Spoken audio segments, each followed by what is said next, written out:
In channeling my best impression of Sophia from the Golden Girls, I want you to picture this. It's Great Neck, June 2025, and you see an email in your inbox from Housing and Residence Life detailing the move-in information for your child's freshman year at college. You anticipate what the move-in will be like, decorating the room, meeting new people, fun orientation activities, and nothing getting in the way as you help your child settle in for what you hope will be the best 4 years of college. And then you look closely at the dates, and you can't believe what you see. Move-in for the first-year students has been scheduled for September 23rd and 24th, Rosh Hashanah. So, if you wondered why I was not sitting on the bima last week, as is customary for temple presidents, and praying with you here, as my family has done for over 23 years, it was because I was 800 miles away, standing in a University of Chicago dorm room, schwitzing while I was trying to set up my son's bed and putting away 200 Tide Pods that we all know will come home barely used. While the choice of move-in dates may not have risen to the blatant and deliberate acts of anti-Semitism and Jew hatred we are witnessing here and around the world, it was still incredibly insensitive of the university and made me feel unwelcomed and othered.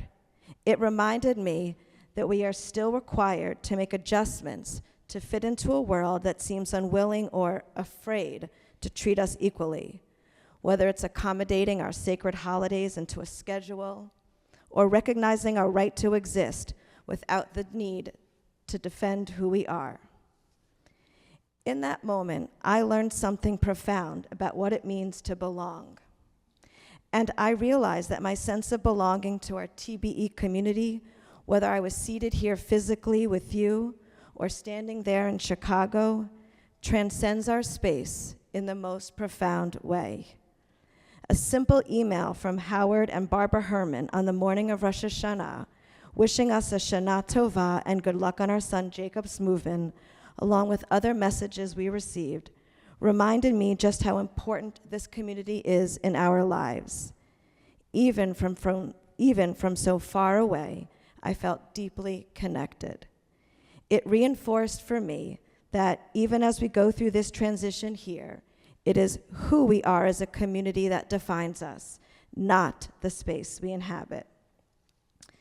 The ill-timed move-in schedule, as upsetting as it was, pushed me to think about how the membership of Temple Beth-El is navigating its own path between the comfort of the familiar and the promise of the new. The reality is that we are always living with change. Nothing stays the same. Even when we feel most stable, the world around us is in motion. Change is woven into the very fabric of creation itself. Sometimes change is exciting, opening doors to new opportunities. Other times it unsettles us, pushing us beyond the familiar. But either way, we don't get to choose whether change will come. We only get to choose how we meet it. And that is exactly what makes this day, Yom Kippur, so powerful. It gives us the chance to pause, to take stock, and to remind ourselves of what matters most: the values we hold, the people we love, and the community we have built here together. This Yom Kippur morning, we read from Parshat Nitzavim. The opening words are both powerful and deeply relevant to our community. Atem nitzavim hayom kulchem. You stand this day, all of you, before the eternal your God. What matters in that moment is not where they stood or what surrounded them, but the fact that they stood together, kulchem, every single one of them. Our synagogue is the same. What defines us is not the walls that surround us, but the people, kulchem, all of you, who fill our community with meaning by living our core values of Torah, Avodah, Gemilut Chasadim, Kehila, and Israel. What defines us is not a place, but a promise we make to one another to show up, to support each other, and keep building Jewish life together. This year marks a pivotal moment for our congregation. As you know, we are preparing to sell our building and lease back a smaller space that meets our needs, while freeing us from the financial burdens that have held us back. But let me be clear, this community is not going anywhere. Once the sale and leaseback are finalized and brought to a congregational vote, which we anticipate in the coming months, we will move forward in a way that secures our future. Yes, change is hard. Even when the next step is the right one, it is not easy. I know how deeply many of us are connected to this building and its history, but our beloved Rudin Chapel will remain our main worship space. We will keep our offices, our library, and other essential rooms. In fact, we will be returning to something close to TBE's original footprint. We faced a choice: hold on to a building we could no longer sustain, or hold on to what truly makes us Temple Beth-El. Guided by our visioning committee, our board, Rabbi Stoller's leadership, and Stu Butwinick's support, we chose the path that preserves our values, our vibrancy, and our future.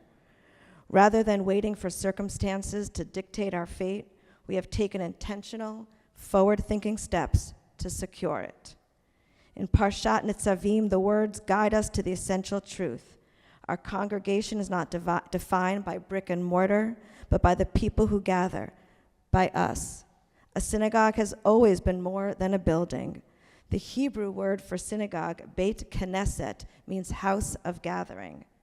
But I propose to you that is the act of gathering, of showing up for one another in joy and in sorrow, in prayer and in song, that makes us a community, wherever and however that may be. We are in many ways a family here, and it shows in everything we do. When we help lead a Shiva Minyan, when we march with our Israel committee in the Israeli Day Parade, when we help stock the shelves at the St. Al's Food Pantry, when we sign up for one of our many wonderful programs in our Horizons catalog, when we raise our voices in prayer and reflection on days like today, that is what makes this us, Beth-El. The work ahead will take all of us, not as passive observers of change, but as active participants in leading and shaping our future. Let us ensure that Temple Beth-El remains a place where everyone feels truly welcomed, where Jewish learning thrives, where social justice is pursued, and where the sacred is found both in grand moments and quiet ones. And to make this happen, we need your help. When you read through the Horizons calendar of events, you'll see a robust catalog of opportunities we have this upcoming year. We have an activity, class, or event scheduled almost every day. If adult ed inspires you, if our cultural arts programs enrich you, if our worship experiences uplift you, I can guarantee that there is something available for you.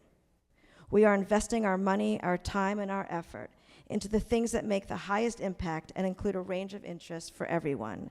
This is where your dollars, through your donations, matter.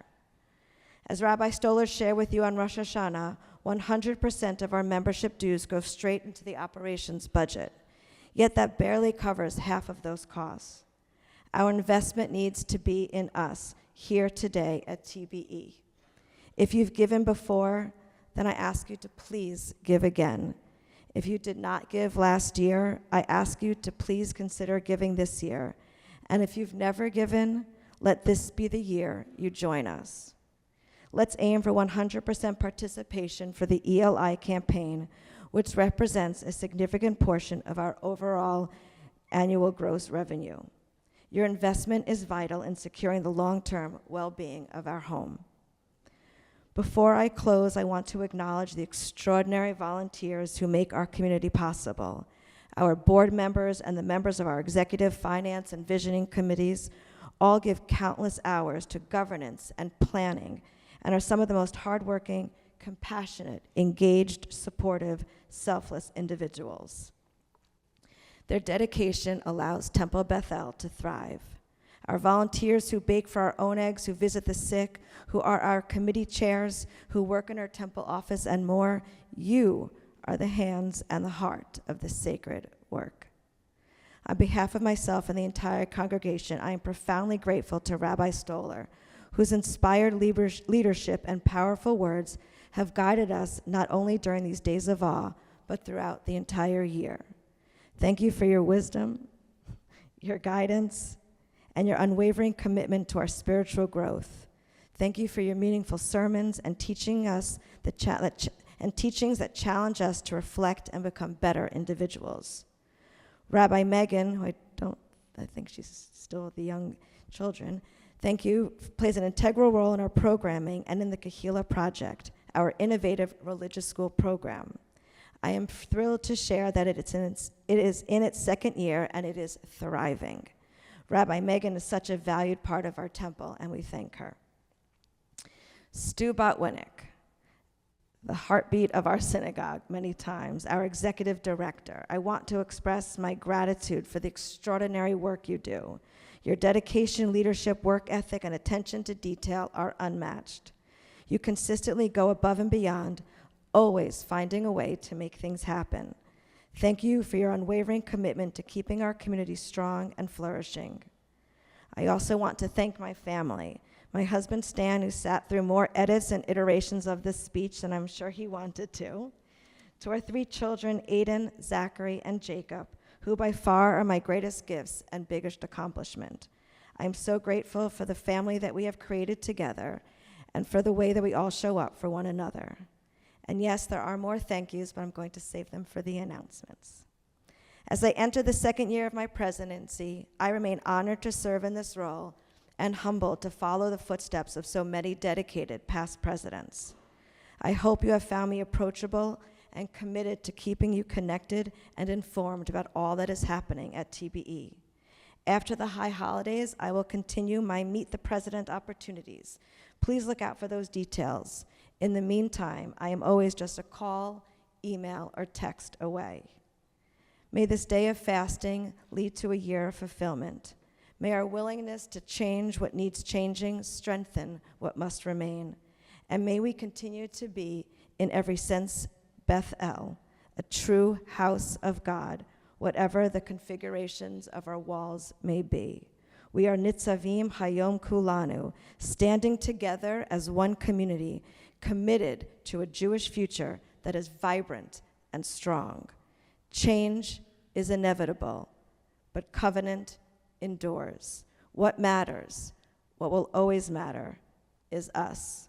Gamar Chatima Tova, may you be sealed for a good year, and may all of our hostages come home now at Kulam Akshav. Shana Tova.